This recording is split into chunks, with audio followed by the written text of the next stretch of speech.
Hey, tonight we're diving deep into the heart of the American West, into the life of the cowboy.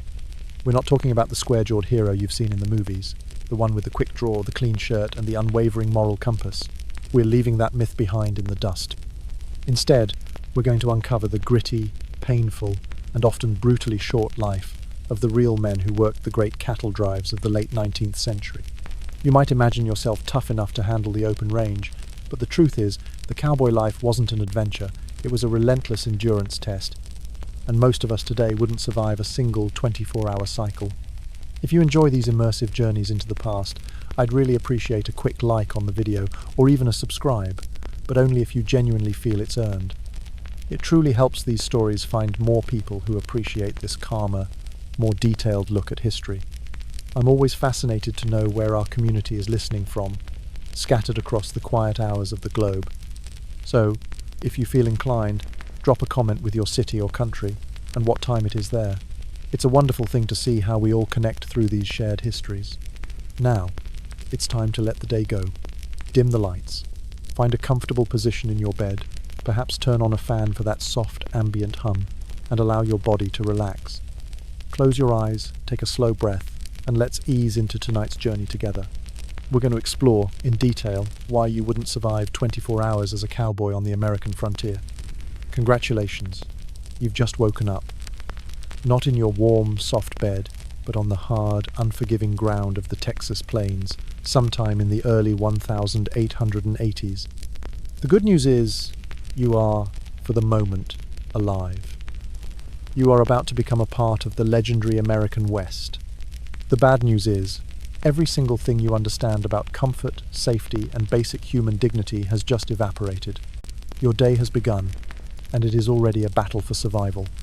The first sensation to pierce your consciousness isn't the gentle light of dawn, it's the cold. A deep, penetrating, and profoundly damp cold that seems to radiate directly from the earth itself. It seeps through your thin bedroll, past your worn-out clothes, and settles deep within your bones. There is no mattress, no memory foam, no supportive pillow. Your bed is the unyielding planet, perhaps with a well-placed rock or clump of gnarled roots digging into your spine for added character. You're wrapped in a single greasy wool blanket that carries the rich, complex aroma of old sweat, damp horse, wood smoke, and something vaguely like mildew. It's stiff with accumulated grime, and offers about as much genuine insulation as a fishing net. The air is so frigid that when you exhale, your breath hangs in a pale, ghostly cloud in front of your face. It's a fleeting, visible reminder that you are a warm-blooded creature in a world that is actively trying to leach that warmth from you. You blink your eyes open, not to the soft light filtering through a bedroom window, but to the vast, pre-dawn gloom of an endless sky.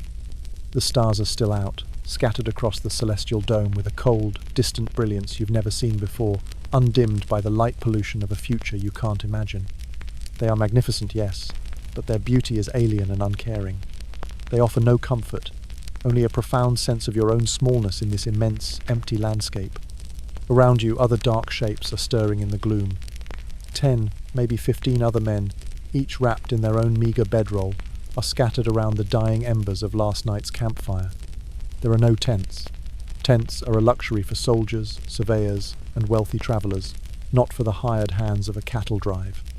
Your only shelter is the open sky, which means you are utterly and completely exposed to whatever nature decides to unleash. A sudden rainstorm, a downpour of sleet, a plummeting drop in temperature, you don't seek shelter from it. You simply endure it, hoping your blanket doesn't become completely waterlogged. You make the decision to sit up, and your body immediately protests with a symphony of aches, creaks, and deep, resonant pains. Every muscle, strained from yesterday's 18 hours in the saddle, screams in defiance. Your back, after a night contorted on the hard ground, feels less like a series of vertebrae and more like a single, solid, throbbing block of pain. Your joints crack and pop with a sound like dry twigs snapping underfoot. This isn't the temporary, almost satisfying soreness you might feel after a good workout. This is the deep, chronic, grinding ache of relentless physical labor, poor nutrition, and inadequate rest. It is a condition that is simply the default state of being for a cowboy. You are probably no older than 20, but your body already feels twice that age. weathered and worn down by the sheer friction of existence. The fire, the gravitational center of your small nomadic world, has burned down to a pile of sullen, glowing coals. One man is already crouched over it. This is the night guard, his shift just ending, his face illuminated by the faint orange light. He's gently coaxing the embers back to life, adding small, carefully chosen bits of kindling. There are no trees for miles, so the fuel isn't wood. It's what the cowboys call prairie coal, dried cow manure. The smell of burning dung, acrid and uniquely pungent, will soon mingle with the smell of brewing coffee, creating the signature perfume of a cowboy morning. You will come to associate this smell not with filth, but with the promise of warmth and caffeine. Before you can even entertain the thought of that coffee, a more primal need asserts itself. Nature calls. And on the open range, this process is stripped of all privacy and ceremony. There is no bathroom, no latrine, not even a designated bush. You simply walk a polite distance away from the sleeping camp. Find a spot where you won't be immediately silhouetted against the rising sun, and take care of your business with the vast, indifferent prairie as your only witness. There is no toilet paper. You might use a handful of hardy grass, a few smooth stones, or perhaps a page torn from an old Montgomery Ward catalogue if you were lucky enough to have one in your saddlebags. Hygiene is a concept from another, more civilized world. Hand washing is not a priority. The same hands that tend to your personal needs will soon be handling your food, your horse, and your gear. The spread of germs is a constant, unseen threat. Now, you turn your attention to your boots. Or rather, you prepare for the daily battle of getting them on. They are stiff, cold, and likely still damp from yesterday's sweat, and maybe a river crossing.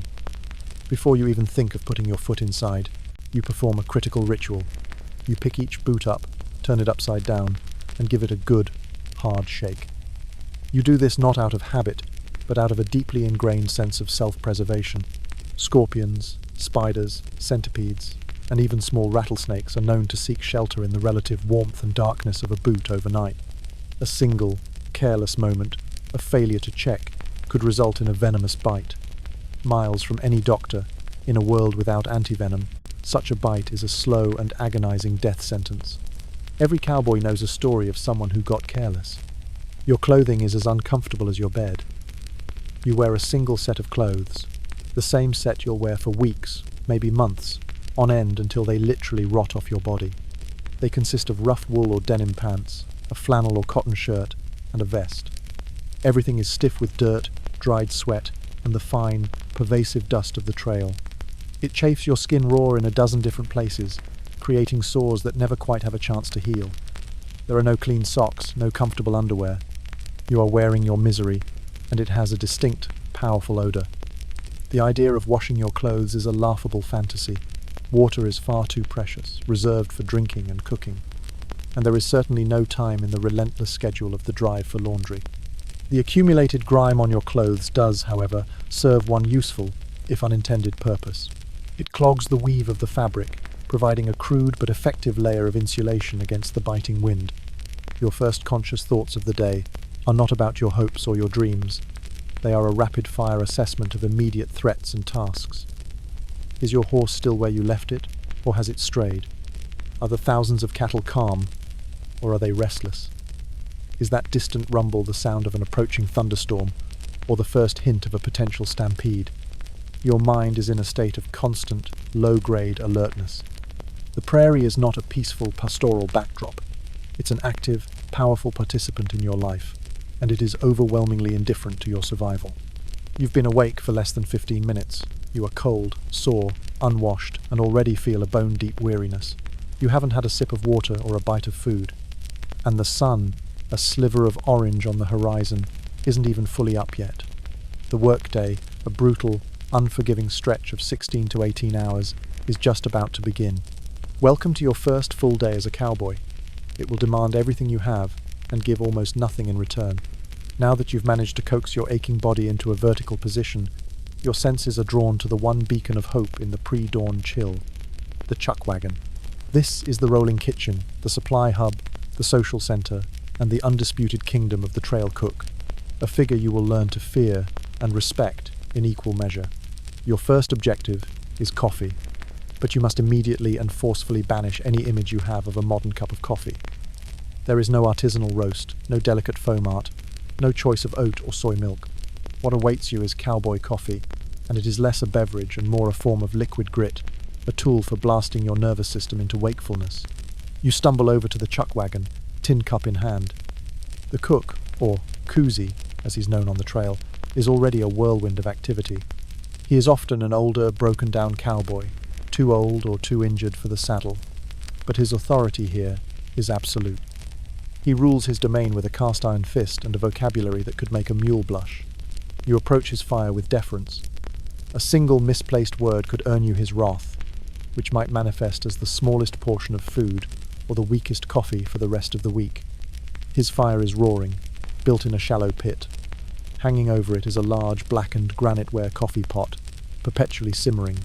The process of making the coffee is a ritual of beautiful simplicity and brutal effect. The koozie doesn't bother with filters or precise measurements. He waits for the water in the pot to reach a rolling boil, then dumps in a rough measure of ground coffee beans. These aren't the finely ground, single-origin beans you might know. They are coarse, cheap Arbuckle's brand beans, the standard fare on every cattle drive, sold with a peppermint stick in every bag as a small treat. He lets the mixture boil violently for a while, the dark liquid churning and bubbling until it's a menacing, opaque black. The aroma is strong and smoky, cutting through the morning air. To settle the grounds that are now swirling throughout the brew, he employs a trail-tested technique. He might toss in a crushed eggshell, which is believed to attract the grounds, or perhaps a splash of cold water to cause the grounds to sink through thermal shock. The most dramatic method involves swinging the entire pot in a circle a few times. The results are variable.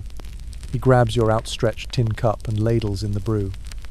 The liquid is scalding hot, and the metal of the cup instantly burns your uncalloused fingers. You take a cautious sip, and your entire face involuntarily recoils. The coffee is astonishingly bitter, a powerful, acrid, almost burnt taste that seems to strip the enamel directly from your teeth. It's gritty too.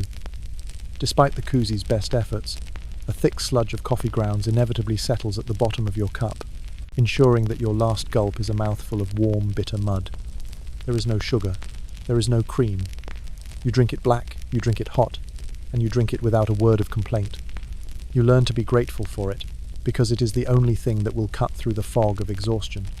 The caffeine is a powerful jolt to your system, and the sheer heat of the liquid begins to chase the deep-seated cold from your chest. Next comes breakfast itself, laid out on the lowered tailgate of the chuck wagon, which serves as a makeshift buffet table. The menu is simple, predictable, and engineered for one purpose: to provide the maximum number of calories for a day of relentless labor. Today, like most days, it's sourdough biscuits, fried salt pork, and beans. The biscuits are the cook's pride and joy. They are cooked in a Dutch oven, a heavy, lidded cast-iron pot that is nestled directly in the fire's hot coals, with more coals piled on the lid for even baking. If the cook is a master of his craft, the biscuits might be miraculously fluffy on the inside, with a perfectly golden, crusty exterior. If he's having a bad day, they could be a tragic combination of burnt on the bottom and doughy in the middle. You will eat them with gratitude regardless. The meat is salt pork, which is essentially a primitive form of bacon. It's pork belly that has been heavily cured in salt for preservation, allowing it to last for the duration of the long journey without refrigeration. The cook slices it thick and fries it in a cast-iron skillet until it's crispy and has rendered a significant amount of grease. It is incredibly salty and fatty, a calorie bomb designed to fuel your body for hours.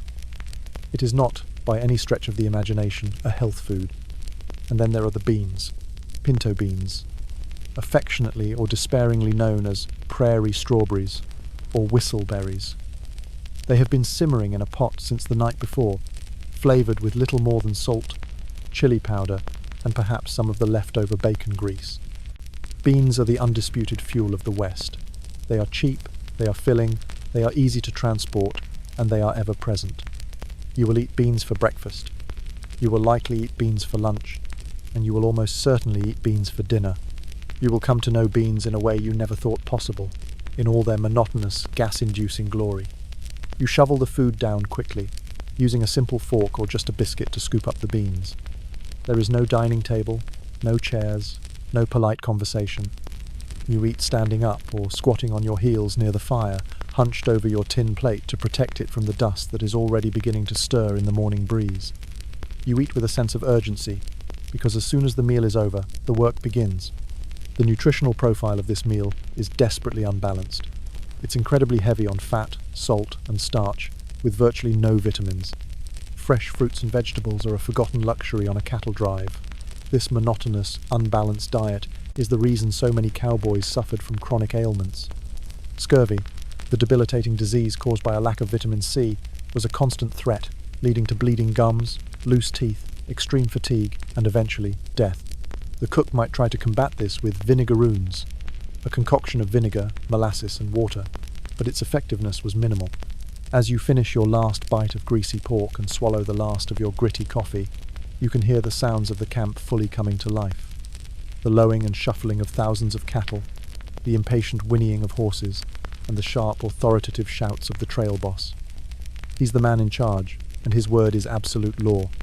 He's already barking out orders for the day, assigning riders to their positions. There is no easing into the morning, no gentle transition from rest to work. The moment breakfast is over, you are on the clock. Your stomach is full of a heavy, greasy, and deeply unsatisfying meal, and your veins are coursing with the raw power of bitter coffee. You are as ready as you'll ever be. Now, you must go find your horse among the 200 others in the remuda. The real work, the work that will define and dominate your existence, is about to start. Your existence for the next 18 hours, and indeed for the next several months, will revolve around two living things, the horse you ride and the cattle you drive. But it is crucial to understand that your relationship with your horse is nothing like the sentimental bond portrayed in fiction. This is not the noble, intelligent superhorse of Hollywood legend, a creature that is your best friend, understands your every thought, and conveniently saves you from danger. Your horse is a tool. It is a piece of living, breathing, and often unpredictable equipment, absolutely essential for your job. Your relationship with it is one of harsh functionality, not friendship. As a common cowboy, or drover, you don't have just one horse. A wealthy trail boss or ranch owner might have a prized personal mount, but you have a string of them. This means you are assigned a group of 6 to 10 horses from the large, communal herd known as the remuda. This herd, which could number 200 or more animals, is managed by the wrangler, who is often the youngest and least experienced man on the drive, tasked with the vital job of keeping the horses fed, watered, and together. Each horse in your string has a specific purpose, and you rotate through them to keep them from becoming exhausted or injured. There's a morning horse, an afternoon horse, a calmer horse for night guard duty, and perhaps a particularly fast and agile one known as a cutting horse, used for separating individual cows from the herd. Your first official task of the morning is to catch your designated mount for the day. The wrangler has herded the remuda into a temporary rope corral. You walk into this swirling mass of horseflesh, your coiled rope or lariat in hand. You must skillfully and efficiently rope the correct horse. This is no simple task. These are not gentle, domesticated animals eager to be ridden. Many are only half-broken mustangs, captured from the wild, still possessing a deep-seated, unpredictable spirit. They will shy away, buck, kick, and resist. Catching your horse is a fundamental skill, requiring a quiet confidence, a quick hand, and a deep understanding of animal behavior. A clumsy or hesitant attempt will not only waste time but will also earn you the silent scorn of the other cowboys, marking you as a greenhorn. Once you have your horse roped, the real struggle often begins, saddling it. You approach the tense animal cautiously, speaking in low, calm tones. Any sudden movement, any hint of aggression on your part, could spook it into a violent reaction. The saddle itself is an enormous, heavy, and complex piece of equipment. A typical Western saddle of the era could weigh upwards of 40 pounds. It's a sophisticated contraption of tough leather, a solid wooden tree that forms its frame, and various straps and rings, all designed for one purpose only: to withstand the brutal rigours of a long-distance cattle drive. It was emphatically not designed for the comfort of the rider. The cowboy saddle of the 1880s is a mobile workbench you happen to sit on. It has a high cantle at the back to provide support and keep you in your seat during sudden movements. It has a high pommel, or swell, in the front, which helps lock your legs in place. And, most iconically, it features a sturdy saddle horn, used for dallying your rope, that is, taking a quick wrap around it after you've roped a powerful steer, using the horse's weight to control the animal. As you heave this heavy piece of gear onto the horse's back, you have to be constantly aware of the animal's reaction. It might flinch, sidestep, try to bite, or lash out with a powerful kick. You must place the saddle blanket carefully, ensuring there are absolutely no wrinkles or debris caught underneath. A small wrinkle that seems insignificant in the morning can, after hours of friction, rub the horse's back raw, creating painful sores that can render the animal useless for the rest of the drive. A cowboy with a sore-backed horse is a cowboy who cannot do his job. Then you must tighten the cinch, the wide strap that goes around the horse's belly to hold the saddle in place. This is another moment of high danger. Many horses have learned the trick of bloating their bellies with air to resist the uncomfortable tightening of the cinch. You have to be smarter than the horse. You pull the cinch snug, then walk the horse a few steps, forcing it to exhale, before giving the strap a final, firm pull. If you don't get it tight enough, the entire saddle could slip to the side during a critical moment, such as when you're turning a stampede or roping a steer, throwing you violently to the ground. If you make it too tight, you could injure the horse or restrict its breathing. Finally, you have to get on. You place your foot in the stirrup and swing your other leg over the saddle, a move that requires a certain amount of agility and balance, especially for a body as sore as yours is every morning. The moment you are seated in the saddle, you are reminded of the true nature of this piece of equipment. It is brutally, fundamentally uncomfortable. The seat is a hard, slick piece of leather, and after just a few hours of riding, it will feel like you are sitting on a sharpened rock. The stirrups, made of wood or metal, hang from leather straps called fenders, and they are positioned in a way that forces your legs into a perpetually bowed position. After a full day of riding, the chafing will be unbearable. The insides of your thighs and knees will be rubbed raw. Blisters, deep bruises, and open sores are not a possibility. They are a certainty, a painful rite of passage. You learn to live with a constant, grinding discomfort. The saddle is a tool of the trade, and like any tool used relentlessly, it takes a physical toll, slowly and irrevocably reshaping your body. You are now mounted, ready to begin your day's work. You are perched atop a powerful, half-wild animal, strapped into a piece of equipment that feels like it is actively trying to cause you pain. You will spend almost the entire day, from sunup to sundown, in this position. Your job, in its simplest terms, is to ride alongside a massive herd of Texas Longhorn cattle, keeping them moving, keeping them together, and most importantly, keeping them calm. It sounds simple. It is anything but. The gear you wear and use is not for show. It is your armor and your arsenal in a daily war against the elements, the animals, and sheer exhaustion. Your life depends not on how stylish you look, but on how well you understand and maintain these essential tools. With the sun now climbing in the sky, you take your position around the herd. This is your world for the next 12 hours. The herd is a single, massive, breathing organism, a slow-moving river of horns, hides, and hooves that stretches for a mile or more across the prairie. There are thousands of them, 3,000 head of cattle, and they are not the docile, placid cows of a modern farm. These are Texas Longhorns, a breed renowned for its toughness, its resilience, and its semi-wild, unpredictable temperament. They are lanky, muscular animals, armed with a formidable set of horns that can span 6 feet or more from tip to tip. They are skittish, easily spooked, and capable of surprising bursts of speed.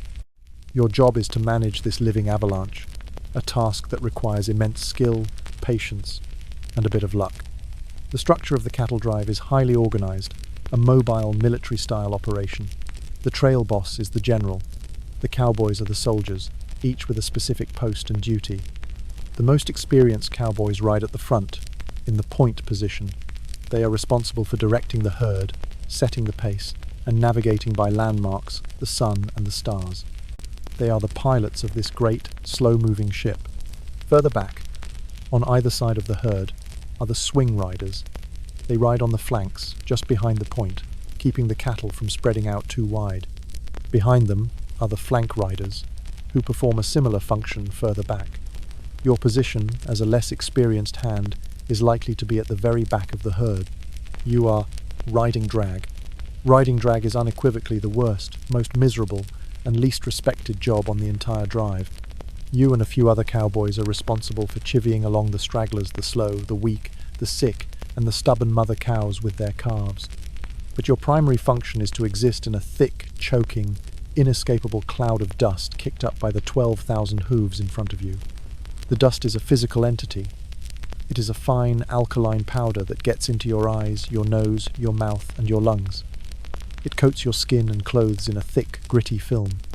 You can barely see the riders a few yards ahead of you. You can barely breathe. The air is hot, thick, and tastes constantly of dirt and manure. This isn't a temporary inconvenience that you can escape. It is your unchanging reality for 16 straight hours, day after day, week after week. By the end of the day, your face will be a caked-on mask of dried mud, your nostrils will be clogged with filth, and your eyes will be red, swollen, and raw. You will develop a hacking, persistent cough, known as trail cough, as your lungs struggle to expel the incredible amount of dust you've inhaled. Your teeth will feel gritty. Your food will taste of dust. It is a state of perpetual, suffocating filth. This is the least glamorous, most physically taxing job on the drive, and it is often given to the newest and youngest cowboys. That means you. The pace of the drive is maddeningly slow. A herd of cattle moves at a crawl, covering maybe 10 to 15 miles on a good day. Your day is a long, slow grind of heat, dust, and profound boredom, punctuated by moments of acute stress or sheer terror. You ride back and forth behind the herd, your eyes constantly scanning for trouble. A calf that has fallen behind, a steer that is wandering off into the brush, an animal that looks sick or injured. Your movements must be slow and deliberate. You use your horse to gently nudge the stragglers back into the main group. You learn the subtle language of the herd. You learn to read their mood from the way they hold their heads, the flick of their tails, the sound of their lowing. Your primary goal is to keep them calm. Any sudden noisy, a loud shout, the crack of a whip, a gunshot, even a sneeze at the wrong moment could be the spark that ignites their collective panic. And that panic is the single most feared event on a cattle drive, a stampede. The fear of a stampede is a constant, low-humming anxiety in the back of every cowboy's mind. It can be triggered by anything: a flash of lightning, the rattle of a snake, the scent of a predator on the wind, the glint of moonlight off a tin cup. Suddenly, in an instant, the entire herd, thousands of half-ton animals, will explode into a panicked, uncontrollable, thundering run. The ground trembles as if from a powerful earthquake. The sound is a deafening, terrifying roar, a combination of thousands of panicked bellows and the thunder of hooves. There is no stopping it. There is only riding with it. Your training, your instinct, your sheer will to survive takes over. You must ride faster than the stampede, pushing your horse to its absolute limit, a desperate, heart-pounding race in the dark or the dust. The goal is to get to the front of the herd, to the lead animals, and try to turn them, forcing the entire terrifying mass to run in a large circle until they exhaust themselves and their panic subsides. It is the most dangerous work a cowboy will ever do. In the chaos of a stampede, visibility is near zero. The air is a solid wall of dust. You are riding blindly, trusting your horse's instincts. If your horse stumbles in a hole, if it collides with another animal, if you are thrown from your saddle, you will be trampled to death in seconds. You will be erased from existence under a torrent of unstoppable hooves. More cowboys died in stampedes than in all the legendary gunfights combined.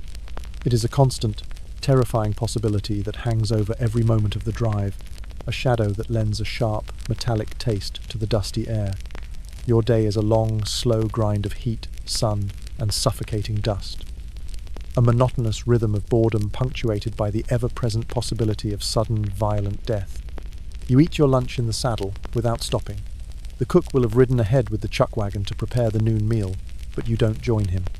You take your share, perhaps a piece of cold jerky, and a hard biscuit from a sack. You wash it down with water from your canteen, which by now is warm and tastes unpleasantly of metal. You do not stop. The herd does not stop. You ride until the sun begins its slow descent, casting long, distorted, purplish shadows across the endless prairie. Your body is a finely tuned instrument of pain. Your legs are numb from the pressure of the saddle. Your back is a searing fire, and your skin is rubbed raw in a dozen places. You are dehydrated, sunburned, and coated from head to toe in a thick, disgusting layer of filth. And the day is still not over. You still have to get the cattle settled for the night, and then, if you're unlucky in the rotation, you'll have to stand guard in the profound and menacing darkness. As the sun finally bleeds below the horizon, painting the vast, cloudless sky in dramatic hues of orange, purple, and deep indigo, the nature of your work shifts, but it does not end. The trail boss, reading the fading light and the mood of the herd, gives the signal to bed the cattle down for the night. This isn't a simple matter of stopping and letting the animals collapse. It's a delicate and crucial process, a slow, careful ritual designed to calm thousands of restless animals and encourage them to lie down for a peaceful night's rest. A restless herd is a herd on the verge of a stampede. You and the other cowboys transition from driving the herd forward to slowly circling it. You ride in a wide, rhythmic, counterclockwise pattern, gradually tightening the circle, creating a living corral of horses and men. As you ride, you begin to sing or hum. It doesn't matter what you sing. It doesn't matter if you have a good voice. In fact, most cowboys did not. What matters is the sound itself. You sing old trail songs, half-remembered hymns, mournful ballads, or whatever simple tune comes to mind. The purpose of this singing is twofold. The low, constant, monotonous sound of the human voice has a demonstrably calming effect on cattle. It becomes a familiar, soothing presence in the vast, quiet prairie. Secondly, your singing helps to mask any sudden, startling noises from the surrounding wilderness that might spook the herd, the snap of a twig, the distant cry of a predator, the rustle of a creature in the tall grass. Your soft, gravelly melody, joining the chorus of the other circling cowboys, becomes a lonely, hypnotic lullaby under the immense, star-dusted sky. Your voice is probably hoarse and raw from a day of breathing dust and shouting at stragglers, but you sing anyway. This process can take an hour or more. You watch as the cattle, reassured by the circling riders and the gentle sounds, begin to settle. One by one, they lie down, tucking their legs beneath them, their lowing becoming softer, more contented. Once the majority of the herd is lying down and peacefully chewing their cud, the day crew's long, arduous work is finally done. You ride back to the chuck wagon, every fibre of your being screaming with a profound and comprehensive exhaustion. Your legs are so stiff from being locked in the saddle for 18 hours that you can barely swing them over your horse. When you finally dismount, your legs, unaccustomed to bearing your own weight, almost buckle under you. You walk with the distinctive, bow-legged swagger that has become the stereotype of a cowboy. It's not a stylistic choice, it's a physical deformity, the result of a body being slowly and permanently warped by the relentless demands of the job. You unsaddle your horse, a task that requires its own deep reserve of energy. You check the animal for any signs of injury or sores, rubbing it down as best you can with a handful of grass. Your life depends on this animal's health and endurance, and its welfare is your direct responsibility. Then, you turn it loose to graze with the rest of the remuda and stumble towards the flickering light of the campfire. Dinner is waiting. And if you were hoping for some variety after a long day's work, you are about to be sorely disappointed. The menu is beans, salt pork, and biscuits. Again, perhaps the cook, in a fit of culinary inspiration, has stewed some dried apples with sugar, creating a sweet, mushy dessert known as slump. It's a welcome change, but it does little to mask the profound monotony of your diet. You wolf down the food, too tired to even properly taste it, your body craving the calories. The conversation around the campfire is minimal and subdued. Men are too drained for extensive chatter. They might quietly share a story from the day, mend a piece of torn gear with a needle and thread, or just stare blankly into the hypnotic flames, their faces gaunt, sunburnt, and weathered in the flickering light. The romantic image of cheerful, boisterous cowboys singing and joking around the fire is largely a fantasy. The mood here is one of quiet, shared exhaustion, a silent camaraderie born of mutual suffering. These men are not your best friends. They are your co-workers in one of the most grueling jobs imaginable. You might respect their skills, you might rely on them for your survival, but deep, personal bonds are rare. The life is too transient, too brutal for such sentimentalities. There is no alcohol on a cattle drive. The trail boss strictly forbids it. A drunken cowboy is a dangerous liability, a threat to himself, the herd, and everyone else.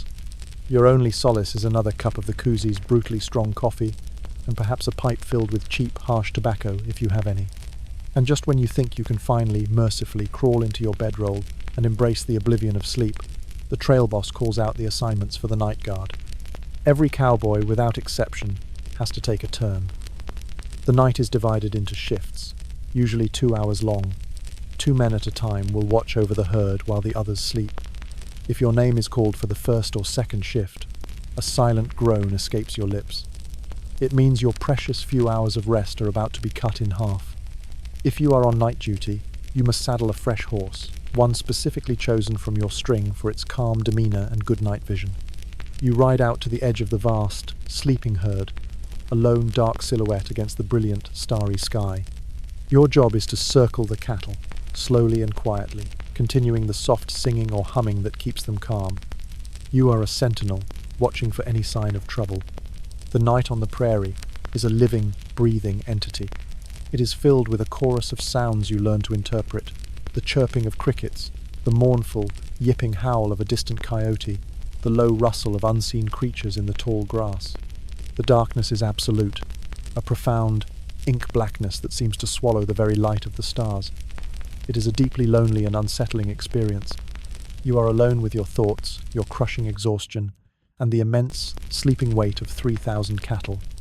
Your primary fear is a predator wolf pack or a solitary mountain lion getting too close and spooking the cattle into a nighttime stampede, a far more dangerous and disorienting event than one in the daylight.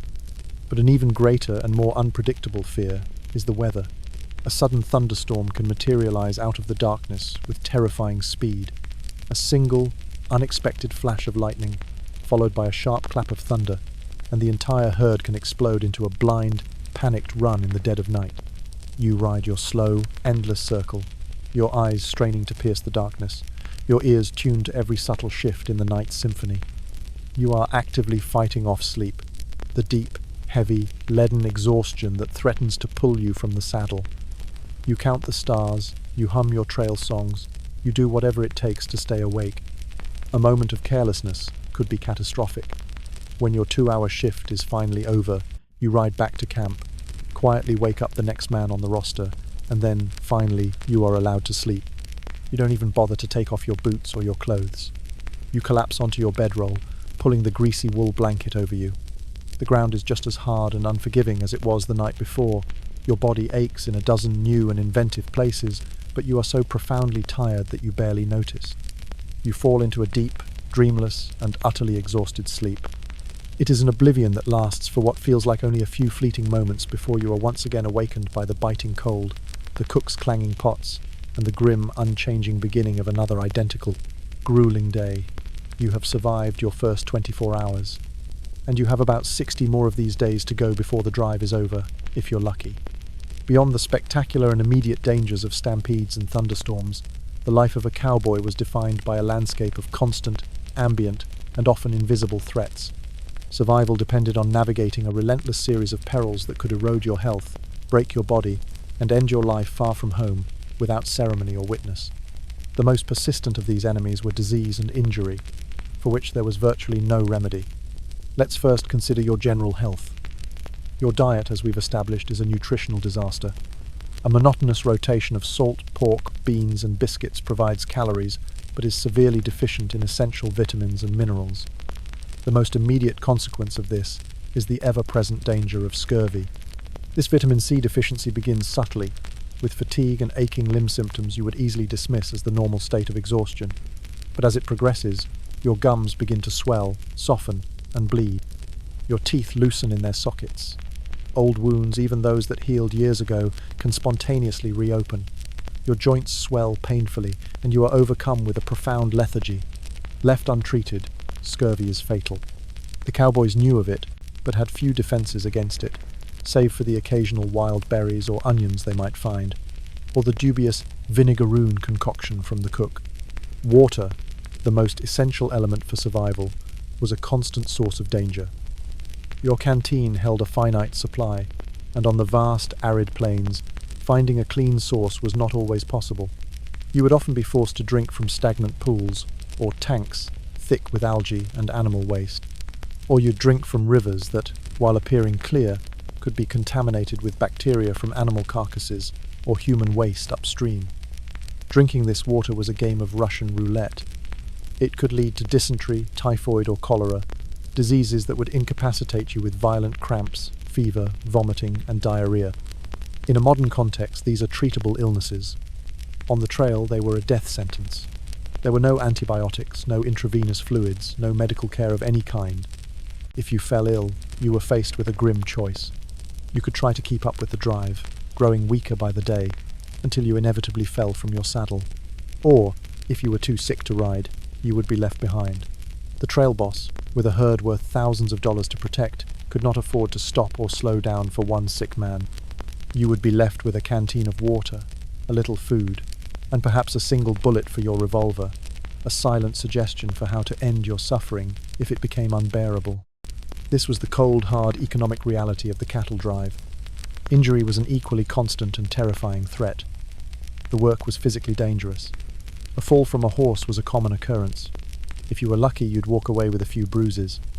If you were unlucky, you'd have a broken bone. A broken leg or arm was a catastrophe. There was no doctor to set the bone, no cast to immobilize it. The best your fellow cowboys could do was to try and straighten the limb and lash it to a crude splint made from a tree branch or a piece of wood from the chuck wagon. More often than not, the bone would heal improperly, leaving you with a permanent, painful deformity that would make riding a horse impossible, effectively ending your career as a cowboy. Infection was an even more insidious killer. In a world without antiseptics or antibiotics, any open wound could become a gateway to death. A simple cut from your own knife while slicing bacon, a deep scrape from a fall, a puncture wound from a thorny bushel could become dangerously infected. The wound would become red, swollen, and hot. Pus would begin to form. Red streaks might appear on your skin, a sign that the infection was spreading through your lymphatic system. This was blood poisoning, or sepsis. You would develop a raging fever, chills, and delirium. The camp cook, who doubled as the unofficial medic, had a very limited arsenal. He might have some whiskey to pour on the wound, which was excruciatingly painful and of dubious medical value, or he might apply a poultice made of mud, chewed tobacco, or even fresh cow manure. Folk remedies that were far more likely to introduce new and exotic bacteria than to heal the wound. If gangrene set in, turning the flesh black and necrotic, the only option was amputation, performed on the ground with a butcher's knife and a bone saw without anesthesia. The chances of surviving such a procedure were slim to none. Even your teeth could kill you. With no dental hygiene, cavities and gum disease were rampant. A simple toothache could develop into a life-threatening abscess. An infection from a rotten tooth could spread into your jawbone and from there into your bloodstream, leading to sepsis. The only treatment for a bad tooth was extraction, performed by a fellow cowboy with a pair of pliers from the chuck wagon's toolkit. The pain would be unimaginable, and the risk of a broken jaw or a subsequent infection was enormous. Then there were the environmental hazards. Rattlesnakes, as mentioned, were a constant threat, but so were other creatures. A bite from a venomous spider or scorpion could make you violently ill. Encounters with larger predators like wolves or mountain lions were rare, but they happened, and a cornered animal could be deadly. Even the insects were a menace. Mosquitoes could transmit diseases like malaria in certain regions. Ticks carried Rocky Mountain spotted fever, and swarms of biting flies could drive both cattle and men to the brink of madness. Finally, there was the psychological toll, the profound, soul-crushing loneliness of the open range, the monotony of the work, the constant physical discomfort, the lack of any intellectual stimulation, and the ever-present proximity to death and hardship it wore a man down. Some cowboys succumbed to what was known as prairie madness, a form of severe depression and psychological breakdown. They would become withdrawn, silent, or unpredictably violent. The cowboy of legend is stoic and silent because the reality of his life gave him very little to be cheerful about. He lived in a world where his survival was a daily, uncertain struggle against a host of seen and unseen enemies. The quintessential image of the American cowboy, a rugged, white, Anglo-Saxon heroess, one of the most powerful and persistent myths in American culture. It is also a profound distortion of a much richer and more complex reality.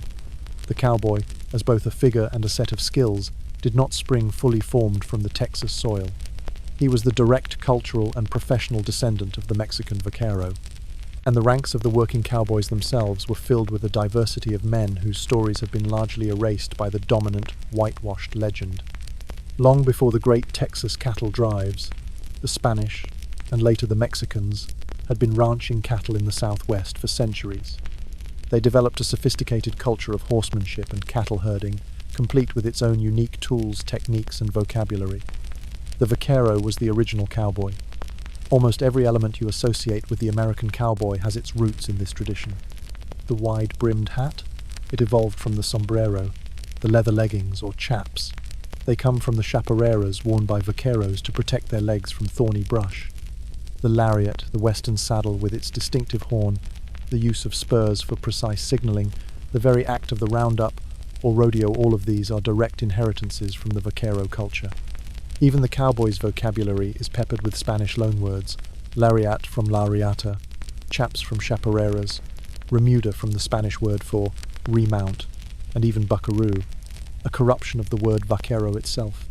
When Anglo-Americans moved into Texas and began to build their own cattle industry, they learned the trade from the Mexican vaqueros. They adopted their tools, their techniques, and their terminology. The American cowboy was, in essence, a student of this older, more established tradition.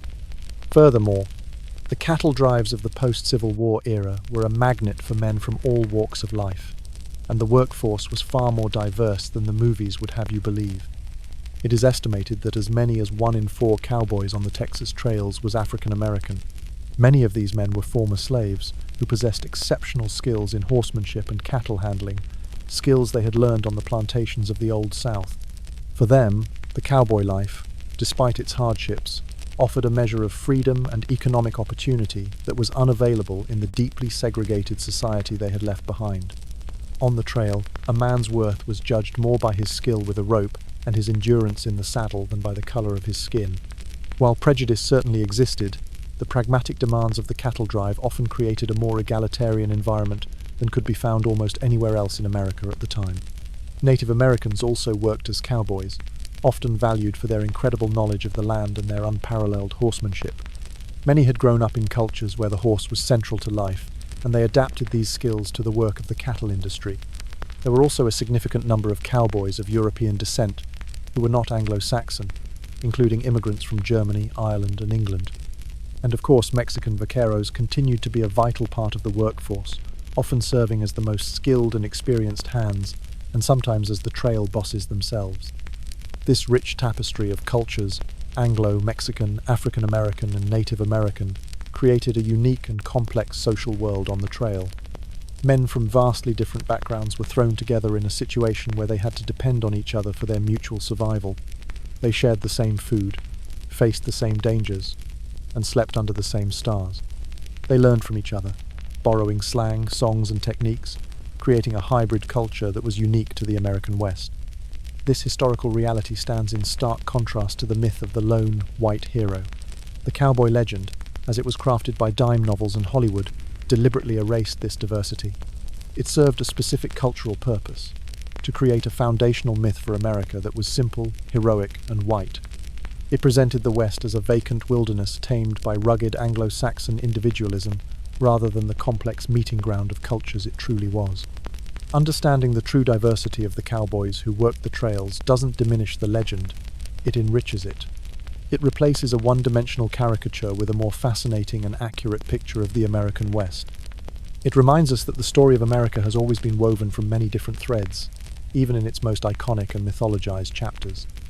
The man riding drag in the dust next to you might have been a former slave from Mississippi, a Mexican vaquero from the Rio Grande Valley, or a recent immigrant from Ireland. Your survival depended on his skill, just as his depended on yours. In the face of the brutal, unforgiving reality of the trail, the practical need for competence and cooperation often, though not always, transcended the deep-seated prejudices of the era. After months of relentless hardship of dust, heat, cold, boredom, and terror, the long, grueling cattle drive finally reaches its destination. You have guided 3,000 head of cattle over 1,000 miles of treacherous terrain. You have survived. The end of the trail is a cattle town in Kansas, a place like Abilene, Dodge City, or Wichita. In your imagination, and in the myths that will later be told, this place is a promised land, a glittering reward for your months of suffering. The reality is something far more sordid and dangerous. The cattle town is not a haven. It is a trap, an ecosystem purpose, built to separate you from your hard-earned wages as quickly and efficiently as possible. The first order of business upon arriving is the delivery of the cattle. you and the other cowboys herd the massive group into the stockyards near the railroad tracks. Here, the trail boss negotiates the sale with cattle buyers, wealthy agents from the meatpacking companies in the east. This is a tense process of counting, inspecting, and haggling. Once the deal is struck and the cattle are loaded onto the trains, the moment you have been waiting for finally arrives. You get paid. The trail boss hands you your wages in cash. For 3 to 4 months of brutal, life-threatening work, you might receive between $75 and $100. In the 1880s, this is a substantial amount of money, more than you have ever held at one time. After months of deprivation, it feels like a fortune, and you are determined to spend it. Your first stop is a desperate, primal need for cleanliness. You head to the town's bathhouse. Here, for a small fee, you can soak in a tub of genuinely hot water, the first you have felt in months. You scrub away the layers of dirt, grime, and sweat that have become a second skin. The feeling is one of almost spiritual rebirth. After your bath, you get a shave from the town barber, who also trims your shaggy, overgrown hair. Then, you head to the general store to buy a new set of clothes. You discard your rotting, filthy trail garments and put on a new shirt, new pants, and maybe even a new hat. This ritual of transformation is an attempt to shed the animalistic grime of the trail and feel civilized, to feel human again. But this feeling of renewal is perilously fleeting, because your next stop, and the place where you will likely spend the majority of your money and time, is the saloon. The main street of the cattle town is lined with them. Contrary to their grand depiction in films, with swinging doors, ornate bars, and beautiful dance hall girls, most were crude, noisy, and dirty establishments. The air inside is thick with the smell of cheap whiskey, stale tobacco smoke, and unwashed bodies. The floor is covered in a layer of sawdust mixed with spit, spilled liquor, and mud. The whiskey they serve is not the fine, aged bourbon of legend.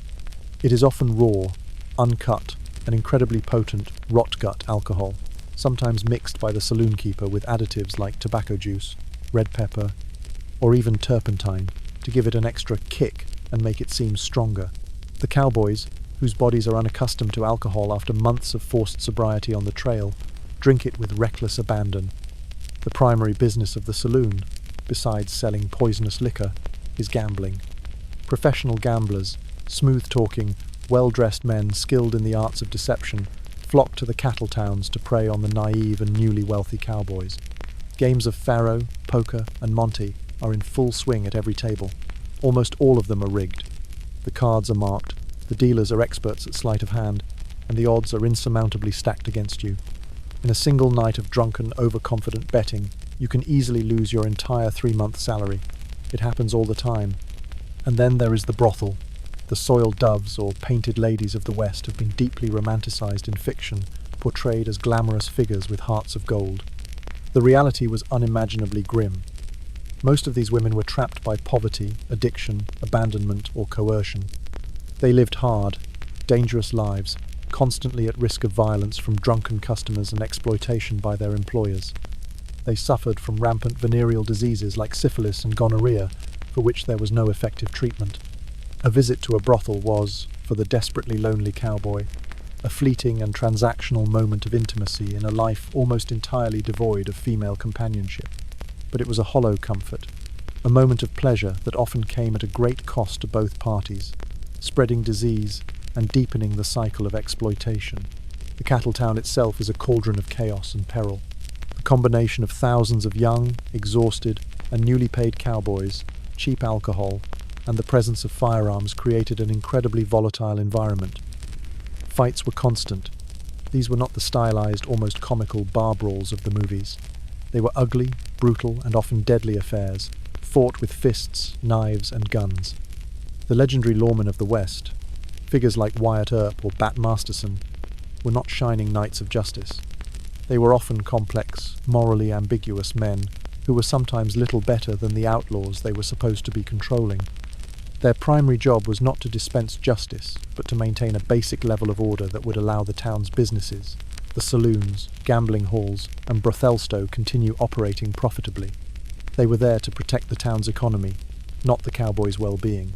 To this end, many towns had surprisingly strict gun control laws, requiring all visitors to check their firearms with the sheriff or town marshal upon entering the city limits.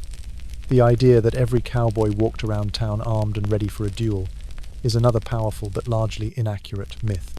For you, the cowboy, the trip to town is a brief, violent, and expensive release from the crushing pressures of the trail.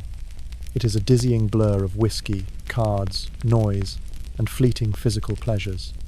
It is a period of wild, desperate excess that almost always ends in a predictable and depressing way. You will emerge a few days later, your money gone, your head pounding, probably with a new set of bruises, a fresh venereal disease, and a profound sense of emptiness. You have traded 3 months of your life, your health, and your labor for a few days of manufactured illusion, broke. And with no other prospects or skills, you are left with only one choice. You find the trail boss of another outfit, one that is preparing to head south to Texas to pick up another herd. You sign on for another grueling, dangerous, and poorly paid cattle drive. The cycle begins again. The town was not your reward. It was a crucial part of the economic machine, a system designed to keep you working, to keep you poor, and to keep you dependent, forever chasing a dream of freedom that was always, deliberately, just out of your reach. As we draw this long day's journey to a close, it's essential to zoom out and understand the larger forces that were already rendering your life as a trail-driving cowboy obsolete. The era of the great open-range cattle drives, the period that forged the very legend we've been deconstructing, was surprisingly and remarkably brief. It was a unique 20-year window in American history, a fleeting chapter that was brought to an end not by the romantic clash of gunslingers or the raids of outlaws, but by two mundane, unglamorous, and utterly revolutionary inventions, barbed wire and the railroad. For a short, magical time, the Great Plains of America were an unfenced ocean of grass. This was the open range, an immense, publicly owned expanse where massive herds of cattle could be driven for hundreds, even thousands, of miles, from the vast breeding grounds in Texas to the newly established railheads in Kansas, Nebraska, and Wyoming. This was the specific geographical and economic reality that created the need for the long-distance cowboy. But this world, a world defined by its very lack of boundaries, was destined to disappear with astonishing speed. The invention of barbed wire in 1874 by Joseph Glidden was a death knell for the open range. Before barbed wire, fencing the vast plains was prohibitively expensive and impractical. Traditional wooden or stone fences were impossible to build in a landscape with few trees and rocks. Barbed wire was different. It was cheap to produce, easy to transport, and incredibly effective. Homesteaders, farmers, and a new class of settled ranchers began to buy it up in massive quantities. They started to fence off their land, claiming sections of the prairie for their own, protecting their crops and their water sources from the trampling hooves of the great transient herds. The long, straight, menacing lines of barbed wire sliced across the landscape, carving the once boundless ocean of grass into a rigid, unforgiving grid of private property. The traditional cattle trails, which depended on free and open access to grass and water, were systematically choked off. A trail boss might find a route he had used for years suddenly blocked by a fence, with a farmer holding a shotgun on the other side. Range wars broke out between the cattlemen, who believed in the tradition of the open range, and the nesters, or farmers, who were defending their private property. But it was a war the cowboys were destined to lose. The future of the West was in settlement and private ownership, not in nomadic drives. The endless horizon that had defined the cowboys' world was being systematically erased, one sharp, twisted, and legally backed strand of wire at a time. The cowboy, a master of a boundless world, was becoming a relic in a new world of fences and property lines. The railroad was the other powerful agent of change. The same railroads that had initially created the demand for the cattle drives by opening up eastern markets were now, ironically, making them obsolete. As new rail lines relentlessly pushed further south and west into Texas and the surrounding territories, they eliminated the need for the epic, long-distance drives. Cattle could now be loaded onto trains much closer to where they were raised, making the 1,000-mile trek to Kansas unnecessary. The railroad was faster, more efficient, and far less risky than driving 3,000 head of cattle across a dangerous and increasingly fenced-off frontier. The very industry that had birthed the cowboy was now rendering his unique skills redundant. Furthermore, the nature of the cattle industry itself was undergoing a profound transformation. The wild, tough, and stringy Texas Longhorns were gradually being replaced by more docile, fatter European breeds like the Hereford and the Angus. These tame cattle were better suited to the confined life of a ranch than to the rigors of a long drive. Ranching itself became a more settled, scientific, and capital-intensive business. The new model required skilled managers, year-round farmhands, and a deep understanding of animal husbandry and land management, not the nomadic, seasonal labor of the drover.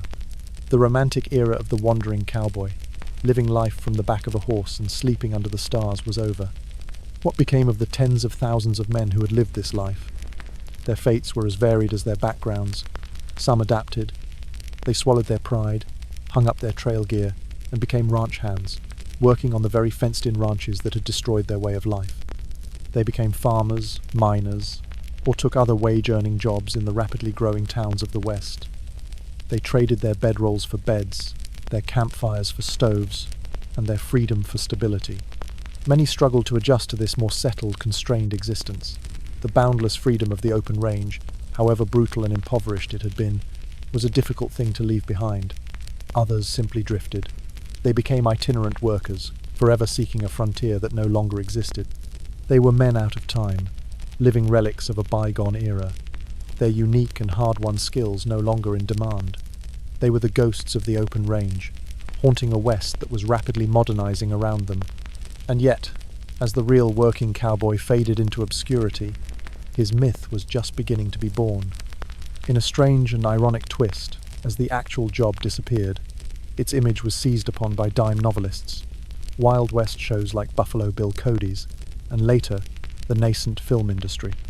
They stripped away the filth, the pain, the crushing monotony, and the grim economic reality. They polished the story, sanitizing it, romanticizing it, and creating a new and powerful American archetype, the strong, silent, self-reliant gunslinger who embodied freedom, justice, and rugged individualism. This fictional character was everything that a rapidly industrializing, urbanizing America at the turn of the 20th century feared it was losing. The myth was not a reflection of the reality. It was an antidote to it. It was a comforting fantasy about a simpler, more heroic time. The real cowboy was not a hero in this mold. He was a low-wage agricultural laborer, engaged in a dangerous and profoundly difficult job. He was often young, poor, and from a remarkably diverse range of backgrounds, including the many black, Mexican, and Native American men whose crucial contributions have been almost entirely erased by the whitewashed legend. His life was not one of glamorous adventure and righteous gunfights, but of relentless hard work, social marginalization, and profound physical hardship. As the quiet of the night finally settles around you now, let the romantic image of the Hollywood cowboy fade completely from your mind. Replace it with the starker, more human truth. A young man, cold and aching, huddled by a smoky fire made of dung, under a vast and indifferent sky. A man whose hands are calloused and raw from rope burns, whose lungs are permanently damaged by dust, whose spirit is weathered by a loneliness so profound it has no name.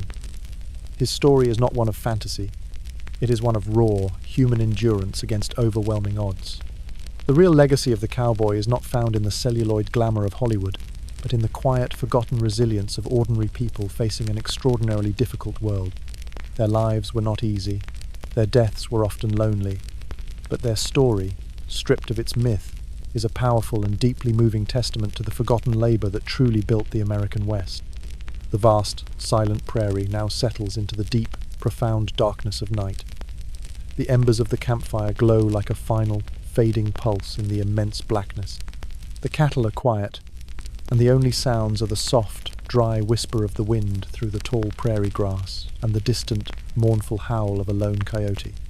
The stars, unobscured by the haze of a world yet to come, blaze with a fierce, cold intensity in the ink-black sky, a silent, timeless audience to this small, fragile human drama. As you finally drift towards sleep, imagine the profound quiet of that world, a silence so deep and complete it feels like a physical presence.